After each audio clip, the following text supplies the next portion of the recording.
자, 안녕하세요. 조종입니다.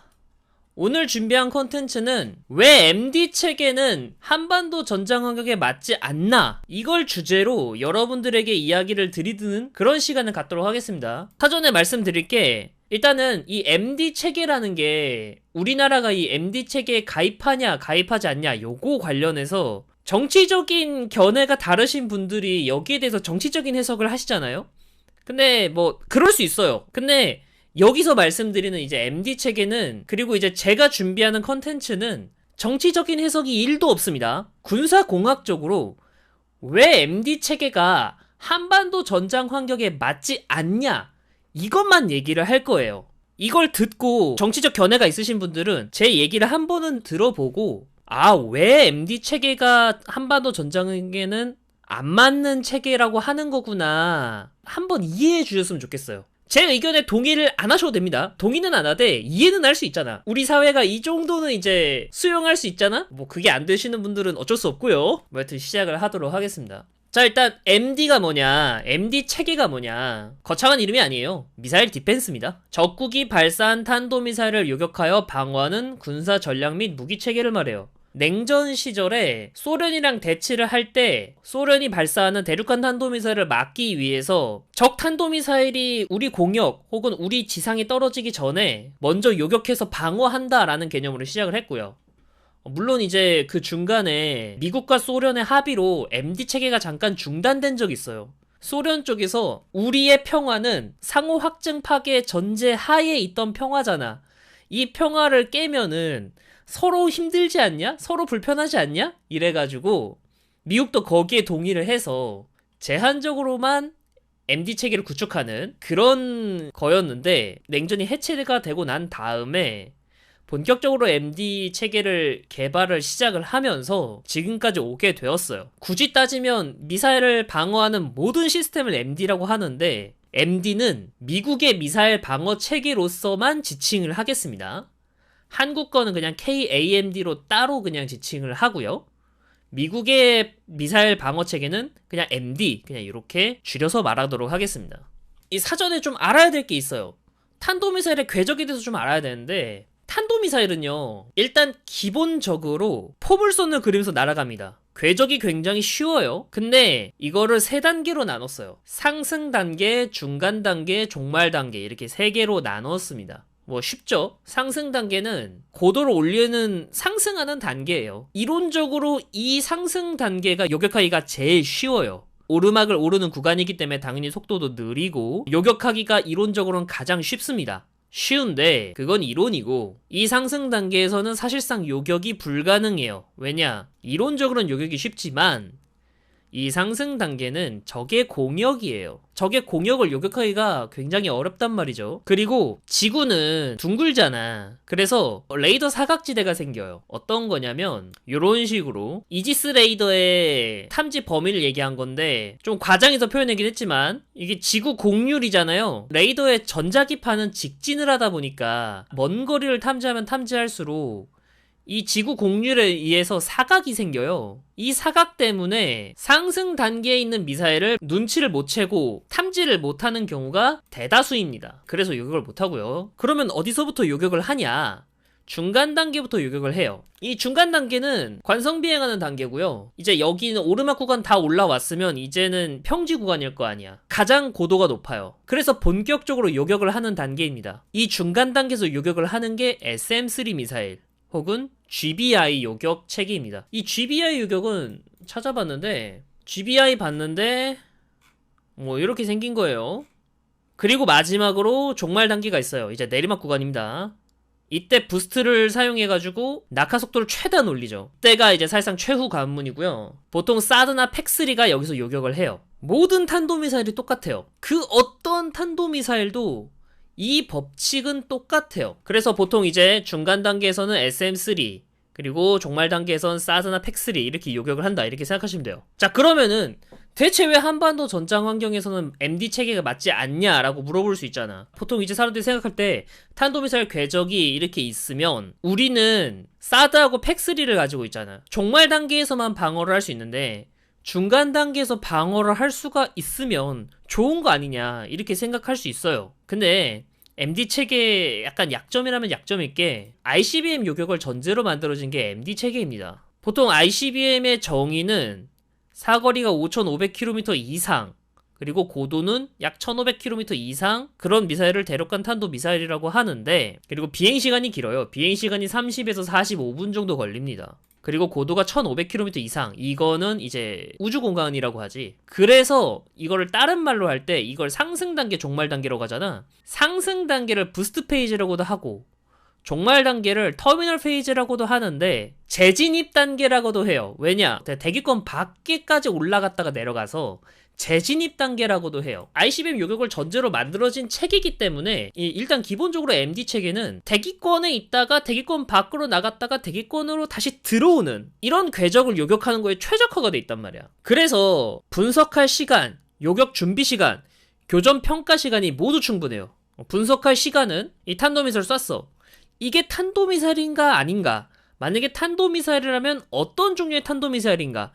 요거를 분석을 해야 되잖아. 이런 걸 분석할 시간, 그리고 요격 준비 시간. 탄도미사일을 쐈어. 그러면 분석을 다 했으면 지상의 방공부대들 혹은 이지스함에게 요격을 하라고 알려줘야 되잖아. 그리고 거기 있는 각 대원들은 요격 준비를 하고, 그 시간을 말하고요. 교전 평가 시간, 방공부대 혹은 이지스함들이 요격을 시도하고 이 요격이 성공했는지 실패했는지 평가를 해야 될 거 아니야. 이 시간이 모두 다 충분합니다. 사거리가 길고 고도가 높고 비행시간이 길기 때문에. 근데 우리나라 한반도 환경을 좀 생각해 봐야 돼요. 한반도가 종신거리가 500km 밖에 안 되거든요. 그리고 대부분이 단거리 탄도미사일 그리고 중거리 탄도미사일로 많이 포진이 돼 있어요. 그래서 어떤 일이 벌어지냐, 분석할 시간과 요격 준비 시간과 교전 평가 시간이 모두 불충분합니다. 사거리는 1000km 이하의 탄도미사일들이고요. 비행시간은 10분 이내입니다. 미사일이라고 하면 이제 낙하 단계인 거의 뭐 그 정도고요. 고도도 짧아요. 고도도 120km 이하예요. 근데 아까 전부터 왜 자꾸 고도를 얘기를 하냐 라고 얘기를 하는데, 놀랍게도 SM-3는 고도 200km 이상에 있는 미사일을 요격을 하는 거지, 이 아래는 요격이 불가능합니다. 이거는 메커니즘인데, SM-3는 기본적으로 올라가서 요격하는 단계가 1단 로켓 분리 및 2단 로켓 점화하고, 페어링을 분리하고 2단 로켓 분리 및 3단 로켓 점화해서 요격을 하는 방식이에요. 이 페어링이 분리가 안 되면 탐지 체계가 작동을 안 하기 때문에 요격이 안 돼요. 근데 이 페어링을 분리하는 단계는 200km 이상에서 페어링이 분리가 돼요. 그렇다는 것은 200km 이하에서는 요격을 못한다는 거지. 이게 이제 SM-3 메커니즘이거든? 자, 여기서 탄도미사일을 쐈다 가정을 하고 발사를 하는 겁니다.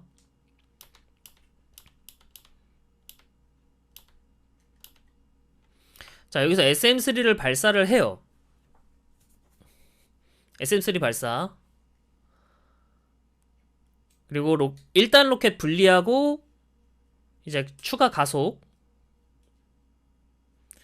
그리고 여기서 이제 우주권에 오면은, 이제 공기가 희박한 곳에 오면 페어링을 분리를 하고, 그 다음에 2단 로켓도 분리를 하고, 이 상태에서 원래 이제 180도 돌아. 이 상태에서 180도를 돌아가지고 이렇게 해서 탐지를 해. 정밀하게 궤도 조정을 하고, 그리고 마침내 이런 식으로 요격을 합니다. 이런 식으로 요격을 하는 시스템이에요. 그래서 페어링이 분리가 되지 않으면 SM-3 미사일은 작동을 하지 않는다라는 것까지 이해를 하실 거예요.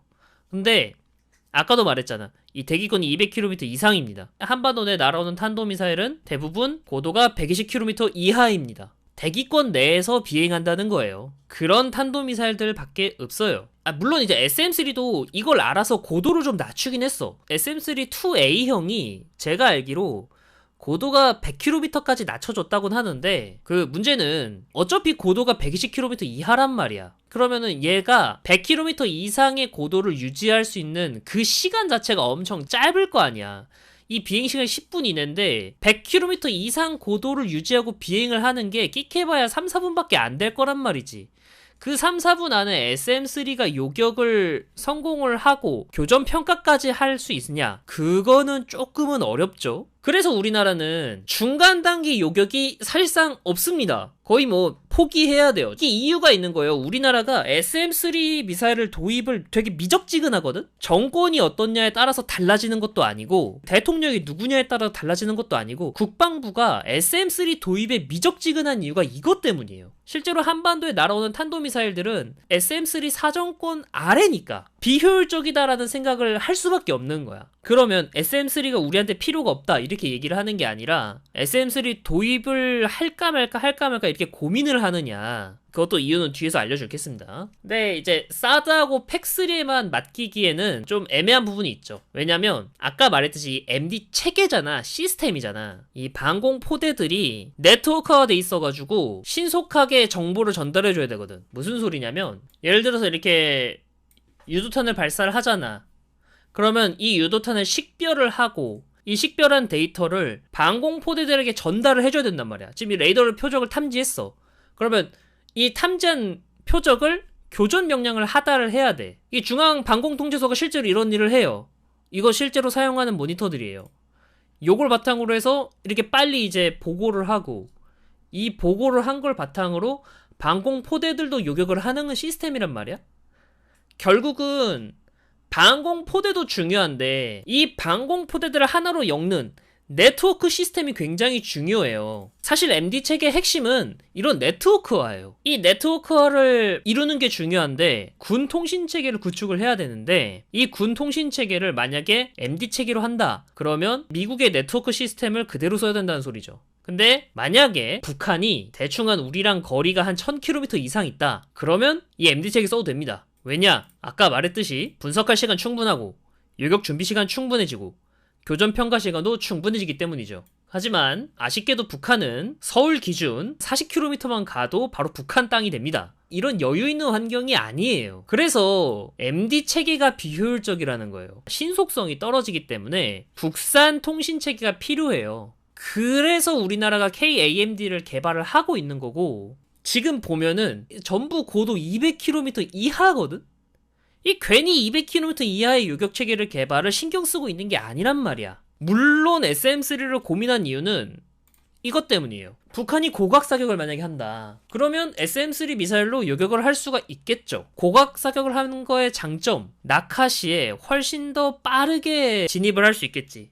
속도가 빠르면 요격 확률이 떨어지고, 그런 거면은 이제 SM-3 미사일이 도움이 될 거란 말이야. 종말 단계에서 속도가 붙기 전에 어쨌든 이 구간에서 요격을 하는 게 더 효율적이니까. 이것 때문에 SM-3 미사일을 도입한 것도 맞습니다. 지금 해군이 SM-3 미사일 도입하겠다고 결정했죠, 국방부하고. 근데 이 고각사격은 물론 효과가 있습니다. 효과가 있는데 솔직히 고각사격 할 바에는 섞어 쏘는 게 훨씬 이득이에요. 어차피 같이 쏠 거란 말이야. 미사일 한두 발만 쏠 거 아니란 말이야. 미친듯이 쏠 거란 말이야, 한 번에. 제 1파, 2파, 3파 이런 식으로 해서 몇백 발씩 쏠 거란 말이야. 이렇게 고각으로 쏘면은 나 미사일이요 해가지고 그냥 알려주는 꼴인데, 고각 사격을 하는 것보다 섞어 쏘는 게 더 이득이긴 해요. 물론 그렇다고 해서 고각 사격이 쓸모없는 전술이냐, 그건 아닙니다. 고각 사격 충분히 전술적으로 효과가 있고요. 근데 사실은 고각 사격보다는 저각 사격을 더 신경 써야 되지 않나 싶어요. 왜냐면 최근에 이제 탄도미사일, 순항미사일의 고도가 점점 낮아지고 있어요.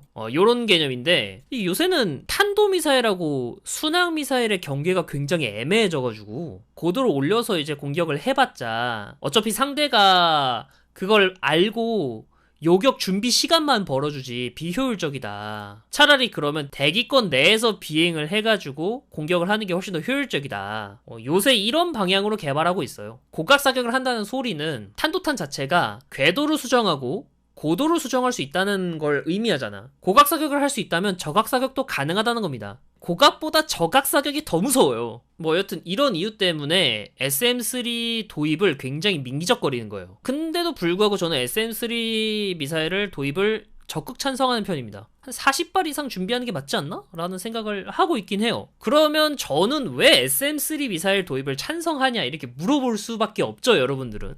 왜 찬성하냐? 인공위성 때문입니다. 물론 SM-3 미사일은 탄도미사일 요격을 위해서 개발한 미사일이 맞아요. 근데 실제로 탄도미사일하고 인공위성하고 궤도 면에서는 비슷합니다. 다만 이제 지상에서 지상으로 떨어진다, 지구의 궤도를 계속 빙글빙글 돈다, 요거의 차이점만 있을 뿐.